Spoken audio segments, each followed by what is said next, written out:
It's the eCommerce Master Plan podcast. Here to help you solve your marketing problems and grow your e-commerce business. Cutting through the hype to bring you inspiration and advice from the e-commerce sector and beyond. Here's your host, Chloe Thomas. Hello and welcome to this episode of the eCommerce Master Plan podcast. I'm Chloe Thomas, the creator and host of this award-winning show, and it's my aim in every episode to help you find ways to improve your e-commerce business. Welcome to the 7th episode in our e-commerce growth series sponsored by Clavio. Wow, hasn't it been a ride so far? We've got almost the whole series live.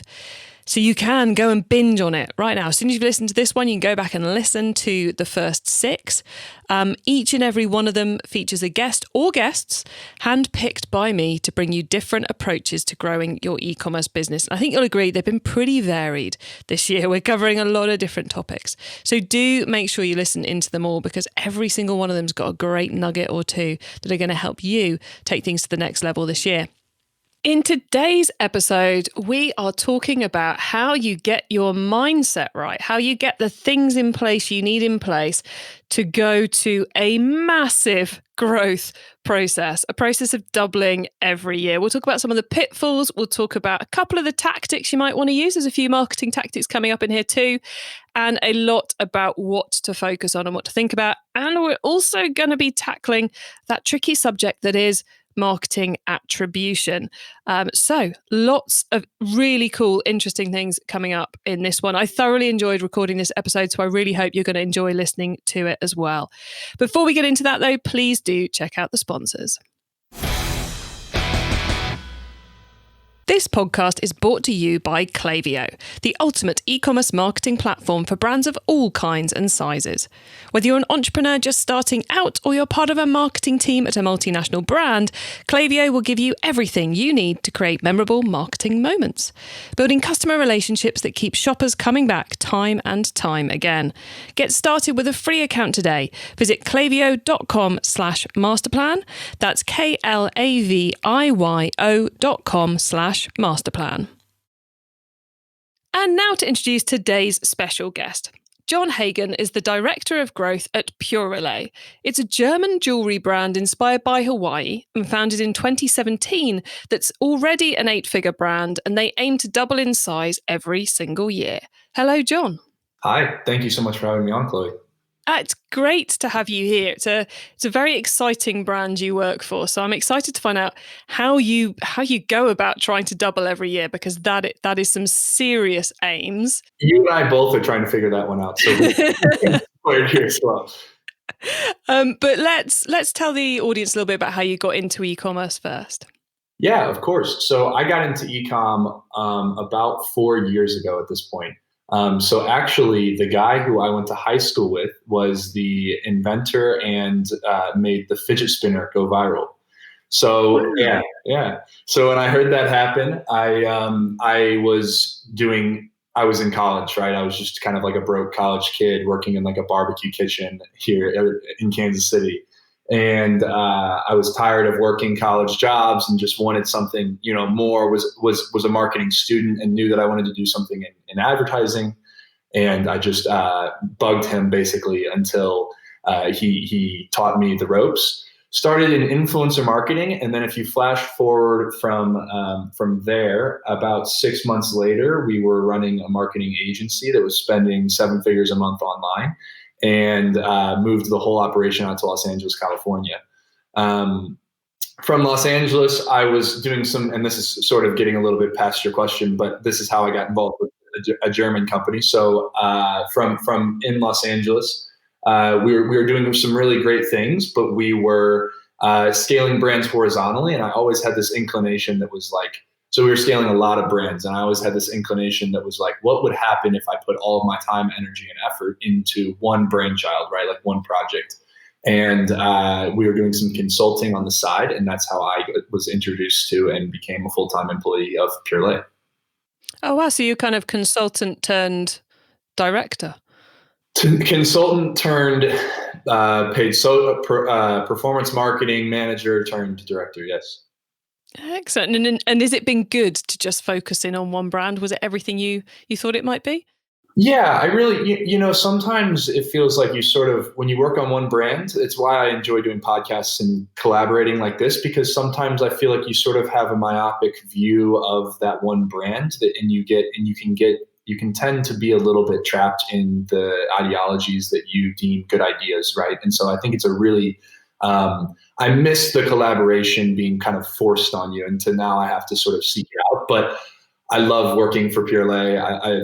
It's such an incredible company to work with, and so it's been a great journey. And also to watch it grow. We're now around 140 employees, and I was employee 25. So it's been a pretty crazy 2 years. Yeah. There's people going, oh, what, 2 years? You did that in 2 years?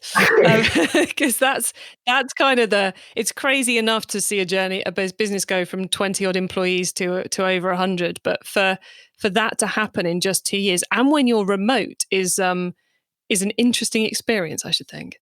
Yeah, very interesting experience. One of the things that I think about a lot with these e-commerce companies becoming such a global trend, or like becoming such a, stealing so much market share and just becoming such a dominating force, is from the beginning, the scalability can almost be a problem if you know how to scale them correctly, right? Like employee HR has oftentimes been a bottleneck for us, because we've just been growing so quickly revenue that providing the infrastructure for human resources can be quite difficult.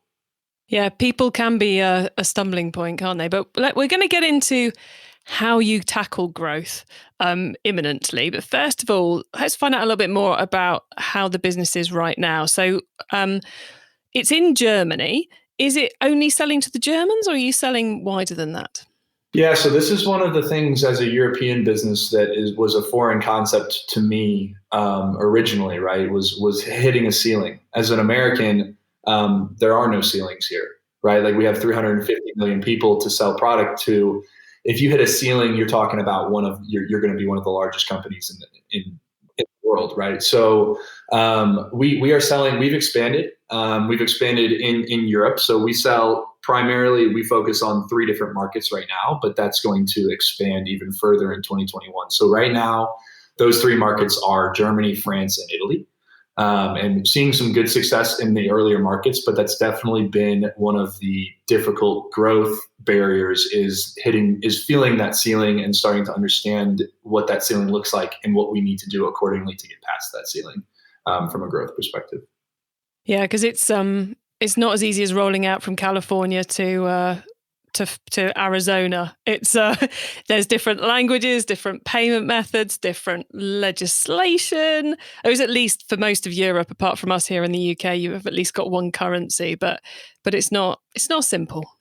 No, certainly. And we to be transparent, we basically did it all wrong at the beginning.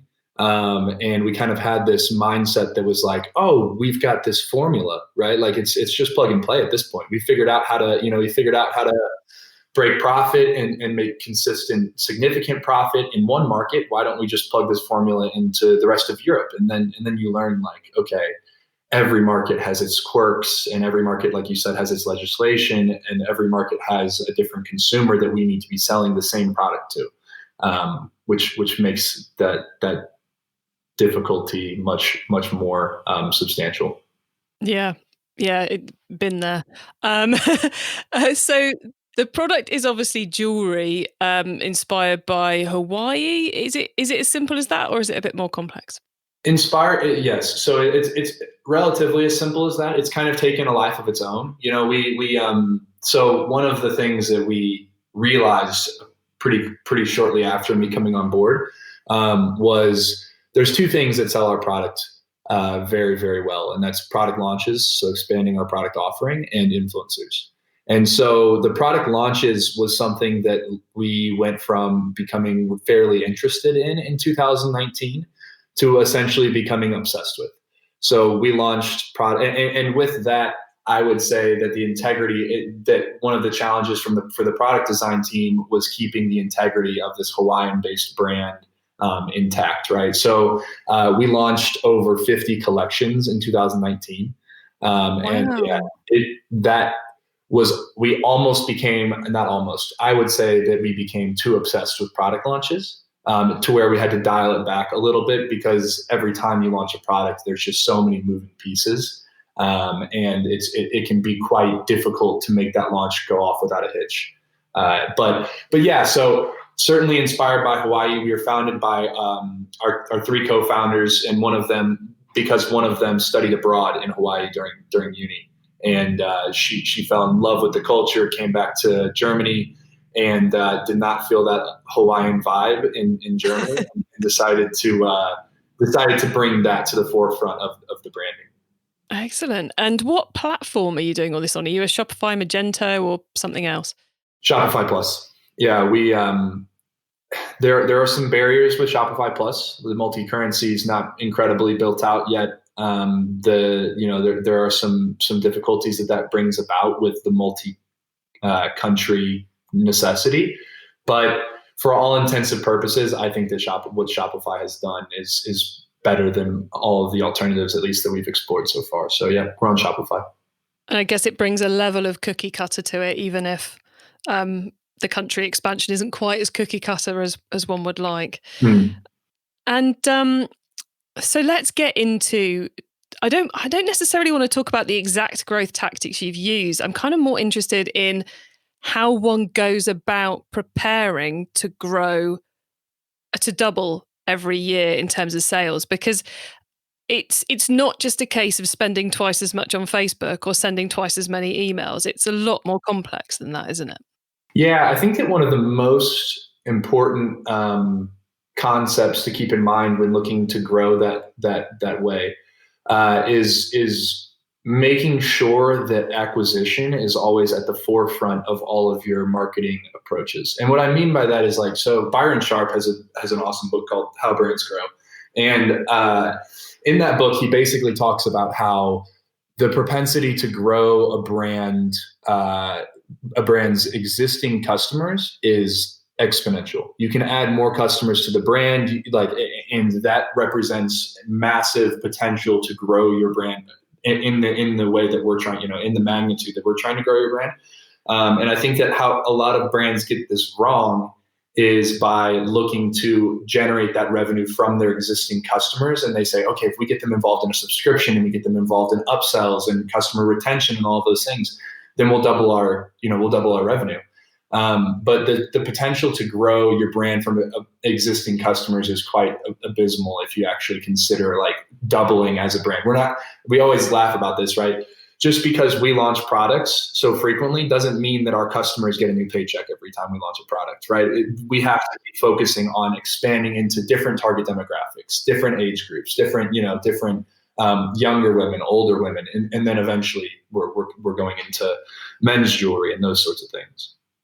I like the fact that it's that clear focus on the acquisition piece, but also that it's about doing acquisition more intelligently. When you were saying about different demographics, which of course isn't just about who you put your ads in front of, it's also about what the product looks like, presumably as well. It's the whole thing, right? It's what the product looks like. It's what the messaging of the marketing is, for instance, one of the age groups that we've expanded into is our core customer is between 25 and 34. And one of the core demographics that we're tapping into is 35 to 50. And that age group reacts exponentially differently to marketing. They're sitting on different platforms. The message that you need to be conveying to them is different. The type of jewelry that you need to be putting in front of them is different. All of these things, it kind of goes back into that plug and play mentality that we erroneously entered into other markets with. If you try to do that with other demographics, you're going to be spending a ton of money on customers that are of a different demographic than your core customer. You're going to be inefficiently marketing to people that don't really care about your brand. And does that take it as far as different models for the jewelry as well as different items of jewelry for those different age groups? You mean models as in as women? In the human beings? Yeah. Absolutely. Like using if you want to be, people resonate with people that look similar to them, right? If you want, obviously there's this element of older women want to look younger and younger women want to look older. And there's an element of that. But if you put an ad of, a Victoria's Secret model in front of someone that doesn't look like, they're not going to resonate with that person, right? You have to make sure that you are, from a psychological perspective, working as hard as possible to, put the right creative with the right model in front of the right person so that message resonates with that customer. It's a lot of work, isn't it?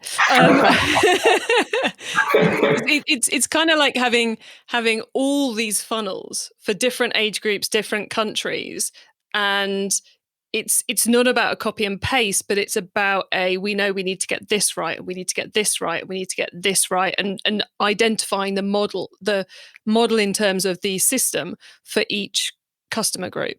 Completely, and you're hitting the nail right on the head. I think that one of the additional complexities that Europe brings about is all of that, right? You have to have this very tailor-fit, customized approach to each market, to each individual consumer. Whereas in the US, you do have that individual consumer, you do have that individual, that exact problem that we were just discussing, but it's plug and play for all of the US, right?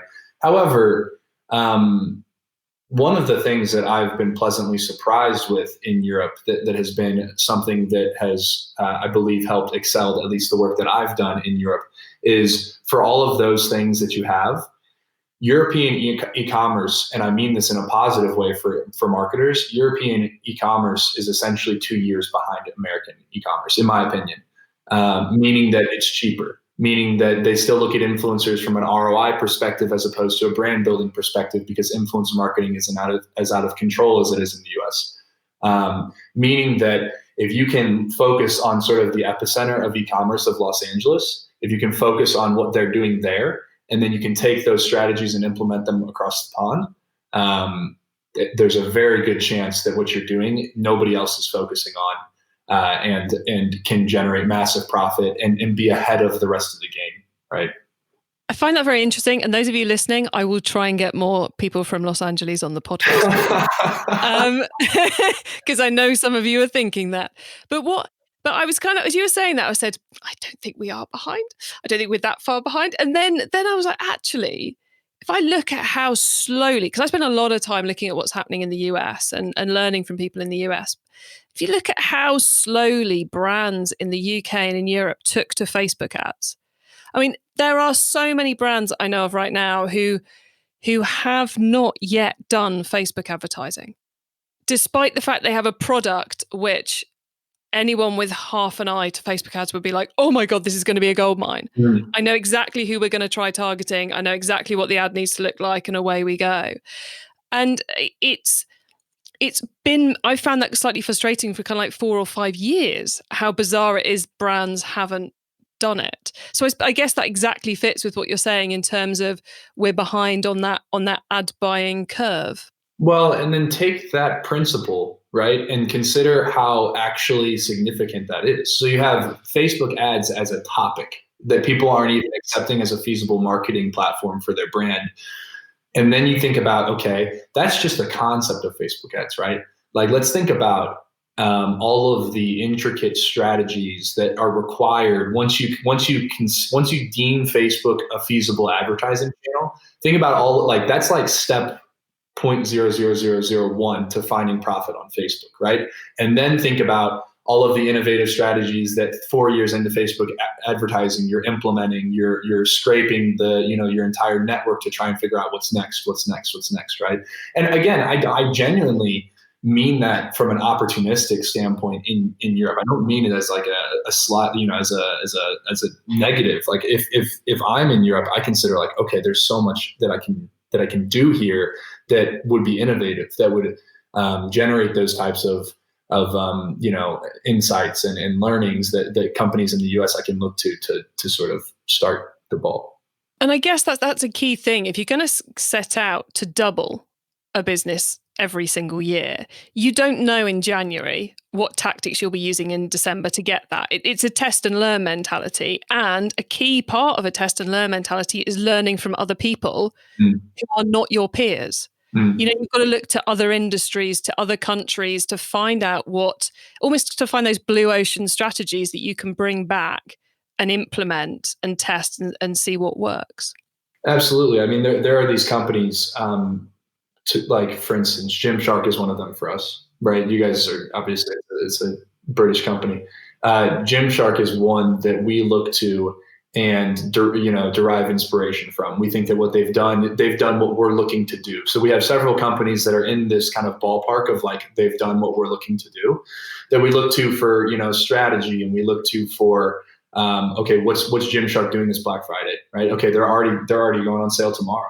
Like that's a big deal, right? And that's something that we need to be cognizant of if we want to be like thought leaders in the industry as well, is what are the other thought leaders doing? Yeah, and it's interesting that you're a jewelry brand, but it's not another jewelry brand who you want to be. It's a kind of a casual clothing apparel brand, and I think that's something which I find a lot of retailers don't necessarily get their head around. They get obsessed with the competition, not necessarily what they should be, because you're going to learn a certain amount of the competition. You've got to be aware of what they're doing, but you're not necessarily going to learn from them. You need to learn the best things from other people. Yeah, so I kind of, and to go off of that, I kind of group e-commerce plays into two separate categories, right? So I think that the categorical like observation of what they're doing is much more important than like, do they sell jewelry, right? So the two categories that I put e-commerce companies in are, you have these fidget spinner brands, right? Where they're selling something that's so extraordinary that you put it in front of a customer and there's like this wow factor. There's this marketable allure where they're just like, oh my gosh, what is that? I've never seen anything like that before, right? And then, and that's awesome. That's great. We're not one of those brands, right? We're one of these brands where it's like, how many companies sell a similar product to Purelei? I don't even know if you could put a number to that, right? We have $100 price point jewelry that's imported from China, 30,000, 50,000. Because of that, we have to be innovative, right? And we have to have these USPs, and we have to have these unique marketing principles and practices that we're implementing on a frequent basis. And I look at Gymshark and it's the same question, right? How many companies sell athleisure? Again, I don't know, but there's a ton of them. And how have they been able to, as a young company, disrupt? And I'm sure they're talking about, Gymshark in the boardroom at Nike and Adidas and Puma, and saying, how are they doing these kind of things, right? And we want to be that jewelry brand where the same thing's happening. Sephora, Pandora, these companies are saying, how is Purelei growing so quickly, right? And so that's why we look to those types of companies for growth strategies.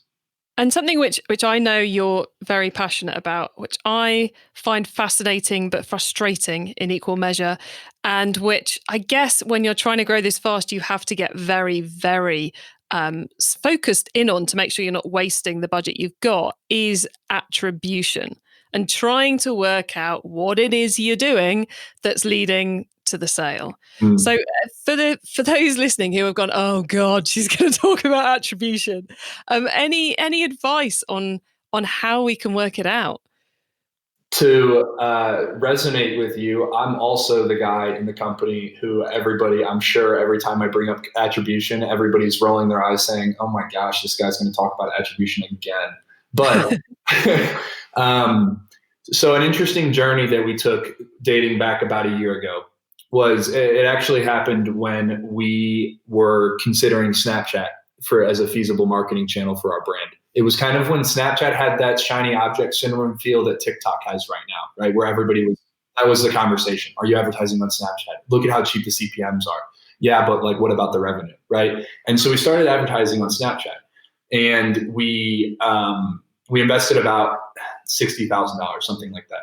And Snapchat was telling us that we were making 6x our money back. And we were like, oh my gosh, we're barely even trying here, right? And we're hitting a 6x. This is amazing. Like this, let's just scale budgets.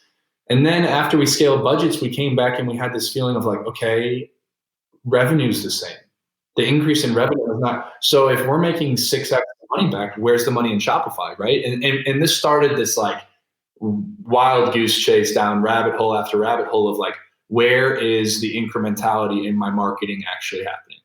And so, because then, right, if Snapchat's messed up, what's stopping Facebook from being messed up? What's stopping Instagram from being misattributing a bunch of sales?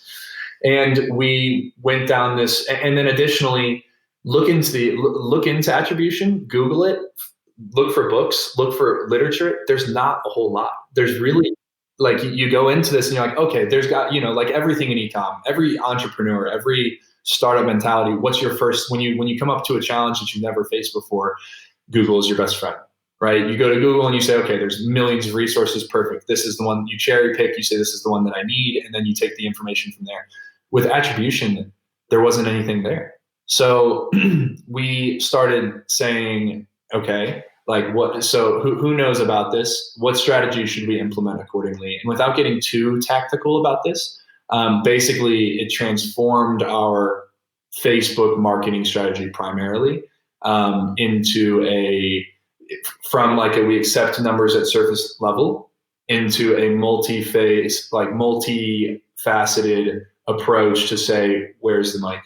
How much is this $1 putting in actually reaping, the benefit of? UTM tags, shortening attribution windows from the 28-day click, 28-day click, 1-day view, which is absolutely insane, down to we view Facebook through a 1-day click attribution window, and these kind of things. And the crazy thing was, the more that I talked about this on podcasts, the more that I talked about this to our Facebook rep, the industry of e-commerce experts kind of turned, like the people outside of, like, in their own companies weren't very interested in what I was saying. But Facebook is very interested in what I've said. I'm actually in the middle of writing an article for Facebook to be published by Facebook about attribution. I'm on the Facebook product advisory board now. Like these kind of, so it's funny to me because industry experts seem to kind of turn a blind eye to it sometimes, but Facebook is like, this guy's focusing this much on attribution. Like they're really, it's really interesting to see how fascinated they've been about that. See, I've always find attribution fascinating because when I first got started in e-commerce, I was working for mail order brands, and I was kind of the first head of e-commerce, and I was doing all this clever internet stuff like Google ads and emails, and of course there was that immediately led to you're stealing our catalog sales. So kind of like attribution is something that I've worried about since day one of my e-commerce career, and it is kind of, it's like, well, you get the impression it's just too hard, so we're just going to ignore it, or the boss says we need to look at attribution, so someone will log into Google Analytics and go to the attribution modeling, click 3 things, screen grab them, and send them off and go, we could do it 3 ways, but none of them really tells us anything. Whereas, and it's like, for me, it's always 101. You have to at least have all the data in the same place. It's great that Facebook reports back to Facebook. It's great that Google Ads report back to Google Ads. It's great that your email system reports back to your email system. But it's like, if I can't have them all reporting in the same place, whether that's Google Analytics or something the next level up, then I haven't got a hope in trying to work it all out, because they're all going to report back everything they possibly can, because I would if I was them. Well, and it's great. It's always great to talk to a fellow attribution nerd because they're far and in between. But I mean, think about your skepticism. Like for me, for instance, honestly, I didn't consider attribution for 2 years of me being in the industry. I looked at Facebook numbers and I got googly eyes on them and I said, oh, this is amazing. We're putting $1 in and we're getting $2.50 back. Let's just, like, this is what I'm doing is incredible, right? And I think that for one point would be, consider how far ahead of the game you were, considering that early into your journey into marketing, a very complex, from my opinion, concept of that attribution, right? Numbers might not be what they seem. But I also think pretty consistently about how you have the occasional one-off like yourself, or like some other people that will reach, some other brands that are deep into the brand journey will reach out to me. Finally, somebody, like, that's so interesting. Like, we've been focusing on this too, and this is what we've done with it. Everybody has their own different proclivities and own different strategies that they're implementing. But one of the things that I consider with this is how I completely get it. Like, I completely understand why it takes so long to come up with an attribution solution, because consider the Facebook. Facebook doesn't want the marketer to think that Facebook's making any less money than what it's reporting in their Facebook, their ads manager. Consider agencies. Agencies don't want to prove to you that they're making any less money for your brand, because their pay is typically tied to how much money they're making for your brand. So you consider that. And then in-house marketers most of the time don't have time to focus on these things. They've got a wide variety of things that they could focus on instead of proving to their boss that they're actually making less money for their company than they previously thought, right? So unless you can create this ecosystem of security for the marketer and allow them to think deeply about attribution and research it, you're never going to find any solution there. E-commerce Master Plan is supported by some of the greatest companies in the e-commerce sector. Here's a reminder of who they are. Success in 2021 means building stronger relationships with your customers. Last year saw a lot of consumers switching to buy online, leading to surges in new customer acquisition. So how are you planning on turning your new first-time buyers into profitable repeat customers? Well, that's what Clavio is for. Clavio helps businesses create memorable marketing moments through email, SMS, and personalized website experiences. And that is what creates repeat purchases. That's why Clavio, the ultimate e-commerce marketing platform, is used by over 50,000 e-commerce brands around the world. Get started with your free account today. Visit clavio.com/masterplan. That's KLAVIYO.com/masterplan. It's time for the top tips round. Okay, now we've blown everyone's minds with attribution. We're now going to get something much, much simpler, which is the top tips round. So these are here to give me and our listeners some quick ideas for taking our businesses to the next level. So John, are you ready for the top tips? I'm ready. Let's do it. Cool. Okay, the book top tip. If everyone listening to this podcast agreed to take Friday off and read a book to make their business better, which book would you recommend? So as we noted before we got on here, I read a lot, and I try to make it a focal point of what I do. My favorite book, and maybe this will be a positive for those of the listeners who aren't as interested in reading, is about a 70-page research document. So I got through in a week, but it's about a 70-page research document that is about as boring and insightful as it possibly gets. It's called The Long and the Short of It by the Institution of Practitioners of Advertising. And I think that it completely changed the way that I view my job. And it's about balancing short-term acquisition with long-term brand growth. And it's actually written by a UK author, two authors, and I think they're absolutely brilliant. Cool. So we got a nice short book for you all there. John, did you want to give 2 books? I can give multiple books. So the other one, for those writing copy, I think that copy is one of the things that especially media buyers struggle with the most at the beginning. Cashvertising by Drew Whitman is I think the gold standard of copywriting. It like within, I think, a couple of pages in, you understand the concept of what he's talking about, but I resort back to it on a frequent basis. And then the other one is Eating the Big Fish, which is great for kind of understanding how to harness the power and the abilities that you have at your disposal as a small brand competing with large brands, and really getting into the mix of how to, in the customer's mind, be positioned as a large brand, even though you might not be. Nice. I think those 3 give us a real insight into your head. Absolutely. Okay, the traffic top tip. Which marketing method do you either prize above all others or think doesn't get the press it deserves? This is another one that we could have a podcast on in itself, but I think that my traffic top tip is dark posting.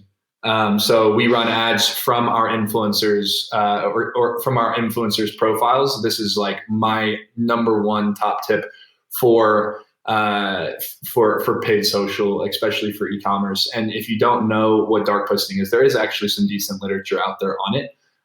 But it is by far basically the focal point of what we do with paid social for Purelei.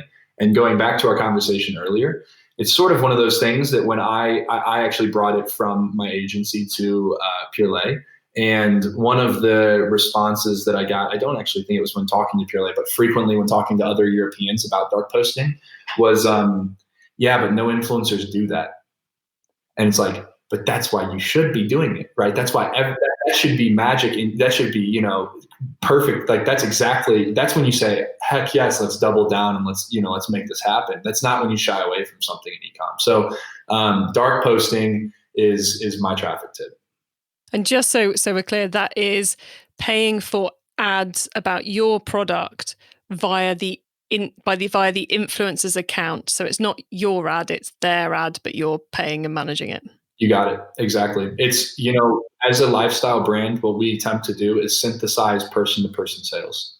And that is the way that we do it through our paid social, is having an influencer, having an ad from an influencer's profile. If you're interested in Purelei, if you've ever visited our website, you've probably gotten hit with a dark post from us because it's just that darn good. Nice. The tool top tip, maybe a collaboration tool, a social media plugin, a phone app, or just a way of working. Is there a cool little tool you use that makes you and your team more efficient from day to day? To go extremely simplistically, Slack. I love Slack. I think Slack is a brilliant, I think that it's crazy to me how many companies I meet that don't use Slack. I don't even know how they do it as a small, e-com business. But to go a little bit more complex, going back to dark posting, Lumanu is an American company, but they have been instrumental in scaling our dark posting efforts and making that process of getting the access from the influencer and kind of dealing with the nitty-gritty details that are difficult, streamlined, simplified, and scalable. Nice. Okay, the growth top tip then. If you met someone today who's focused on growing their e-commerce business from 100 orders per month to 1,000, what would be your number one tip for them? Figure out how to break profit with influencers. One of the reasons that I say this is because in 10 years, I don't think that'll be possible. So there's a time, there's an expiry date, but that will be the thing that not only drives sales for your brand, but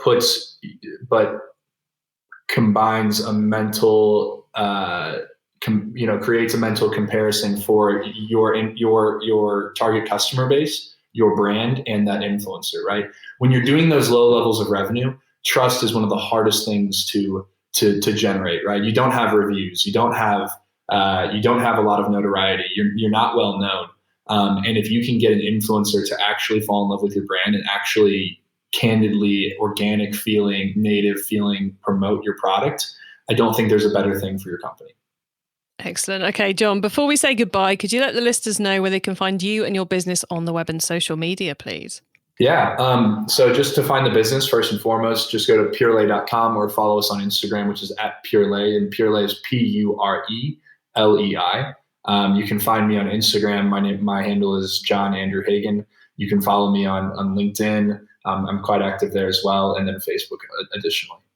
Excellent. Well, John, you've given us a lot to think about today, how to go about doubling the size of our business every year. So thank you for coming on. It's been really, really interesting talking to you. So thanks for sharing so much. This has been such an enjoyable experience. Thank you so much for having me on as well.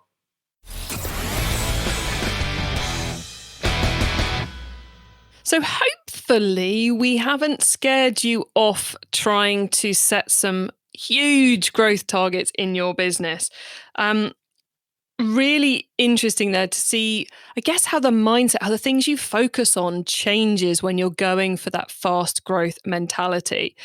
Also interesting the difficulty there is in scaling in Europe versus the difficulty in the US, just simply due to the volume of people who speak the same language and have the same kind of outlook on life, I guess, and the same habits.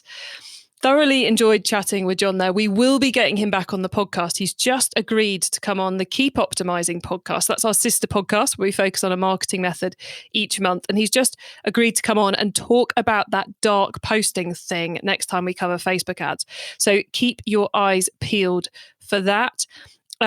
You can get your hands on the notes from today's show, including those excellent top tips he gave us, links to the various other things we discussed, and the notes for this show. You can get all of that at ecommercemasterplan.com/podcast.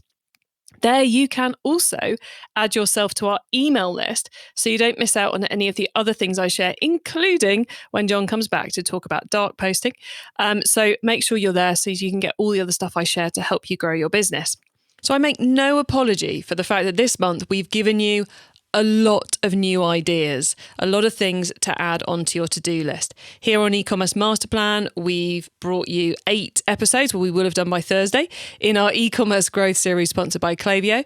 And over on Keep Optimizing, we're covering 4 different foundational areas that are key to building your marketing for success.